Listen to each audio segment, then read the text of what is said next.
भेड़िया बद्र को जादूगर बूढ़े के पास ले गया और उसे सारी बात बता दी। बूढ़े ने कहा, मुसाफिर, अब जब तुम्हारी किस्मत तुम्हें यहाँ ले ही आई है तो मैं तुम्हारी मदद जरूर करूंगा, लेकिन याद रखना, जब तक तुम उस दानवी रानी की नजरों से छिपे रहोगे तब तक बच सकते हो। जिस दिन तुम उसके सामने आ गए उस दिन उसके जादू से बच पाना असंभव होगा। इसके बाद बूढ़ा और बद्र दोनों साथ साथ रहने लगे। एक दिन बूढ़ा कहीं बाहर गया हुआ था। उसी समय रानी की सवारी निकली।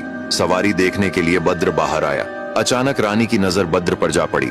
उसे देखते ही रानी ने कहा, नौजवान, तुम यहाँ के नहीं लगते, तुम कौन हो और कहाँ से आए हो? बद्र ने विनम्रता से उत्तर दिया, महारानी, मैं एक दूर देश का मुसाफिर हूँ और हाल ही में इस देश में आया हूँ। उसी समय बूढ़ा भी वहाँ आ पहुँचा। रानी ने उससे पूछा, क्या यह मुसाफिर तुम्हारे साथ रहता है? बूढ़े ने कहा, महारानी, ये मेरा भतीजा है। रानी ने कहा, ठीक है, इसे मेरे पास भेज दो, मैं इसे अपनी सेना में शामिल करूंगी। यह एक मजबूत योद्धा लगता है और ऐसे लोगों की मुझे आवश्यकता है। बूढ़ा रानी की मंशा समझ गया। उसने कहा, महारानी, यह नौजवान अभी बहुत कम उम्र का है, आप किसी और को चुन लीजिए। लेकिन रानी ने कठोर स्वर में कहा, इसे मेरा हुक्म समझो, तुम इसे मेरे पास भेज दो। आखिर वह पूरे देश की रानी थी। बूढ़े ने केवल एक वादा मांगा। उसने कहा, महारानी, मेरा भतीजा महीने में 2 बार मुझसे मिलने आया करेगा। रानी ने यह वादा स्वीकार कर लिया और बद्र को अपने साथ ले गई। कुछ ही दिनों में रानी बद्र के करीब आने लगी। धीरे धीरे वे दोनों साथ रहने लगे और भोग विलास में लिप्त हो गए। लेकिन एक रात जब बद्र गहरी नींद में सो रहा था तभी आधी रात को रानी उठी और एक अंधेरे कक्ष में चली गई।